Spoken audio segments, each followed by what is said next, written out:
Hello, Vegan FTA here, and today we're going to be talking about one of the horrific things that happens in pig farming that you need to know about. So today we're going to be talking about tail docking in pig farming. What you might have noticed if you've ever seen a pig farm is that their tails seem to be missing. But why on earth does every single one of them have their tail gone? As we see when humans are put in positions of what you could call captivity and they are in an incredibly unnatural and understimulated environment, they end up engaging sometimes in behaviours that show psychological distress. This is also the case for other species of animals, and that includes pigs. No animal has evolved to be kept in captivity, and even those domesticated animals who humans have genetically modified through artificial selection to be farmed more easily are still maladapted to live on a factory farm.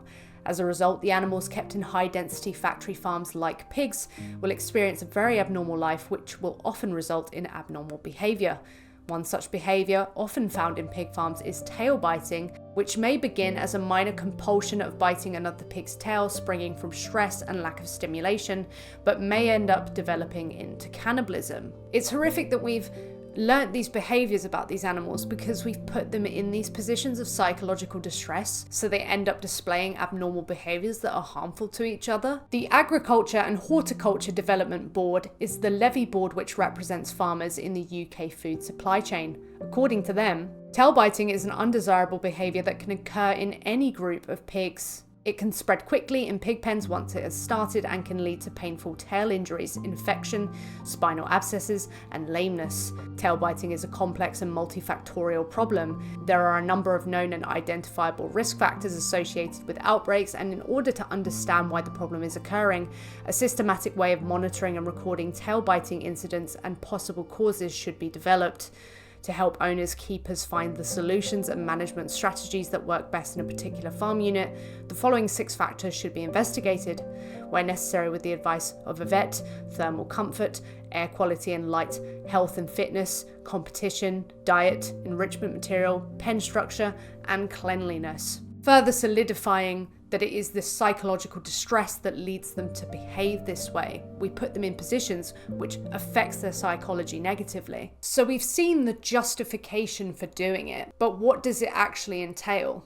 Well, the one thing it doesn't entail is any anesthesia. No, there is no pain relief for these animals when they are literally mutilated. As no anesthetics are used during the procedure, tail docking is always painful and not only causes acute pain but can also cause chronic pain to piglets. Dr. Alex Bro, an experienced UK vet who specialises in pigs and has performed this procedure many times before becoming vegan and quitting the industry, reported to Vegan FTA that during the procedure, the piglets scream, and when they are put back down, they do a continuous grunting, suggesting a shock pain reaction. This may last a few minutes while they find the comfort they need, such as lying in contact with their mother or each other under a heat lamp, shivering while they lie there. But this can also lead to problems for the piglets. It can cause painful neuromas, and it's been linked to higher rates of abscesses and arthritis. And there's also the problem of whether or not it works. While tail docking may reduce the incidence of tail biting, it does not eliminate the problem. In Ireland, where 99% of pigs are docked,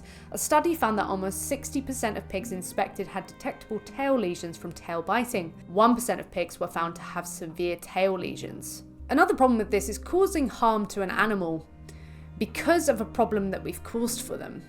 If they are going to be that psychologically scarred that they end up possibly cannibalizing each other, does that not tell you something about the environment that they're in? The environment hasn't actually changed for them, even on these free range farms you see. They're still in small spaces, they still don't have very much enrichment, they're still crowded with each other. These are incredibly intelligent animals who need mental stimulation, and they're not getting it. Whether or not they have their tails, they're still in psychological distress. Tail docking of pigs is essentially banned in the EU as a routine procedure. However, the regulation allows tail docking when no other methods have successfully reduced the tail biting incidence satisfactorily.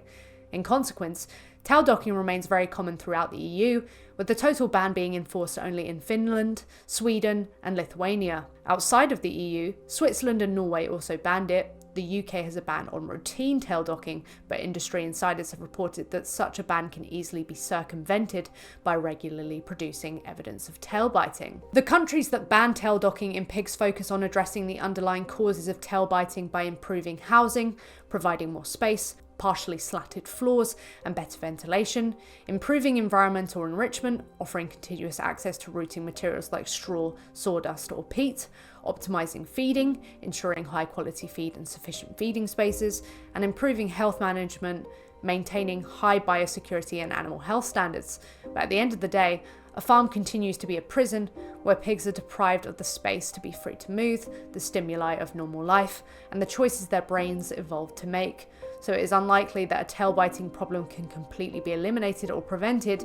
The only way to ensure that tail biting never occurs is by not exploiting any pigs. From a vegan standpoint, this is just something that shows just how horrendously we are treating animals. Putting them in situations where we commodify them in the first place is never going to have their best interests in mind. And this is a reflection that these are just feeling, thinking beings that suffer the consequences of our actions towards them. Did you know about tail docking? Let us know down below. Thank you so much for watching, and don't forget to go vegan for the animals, because they are who it means everything to.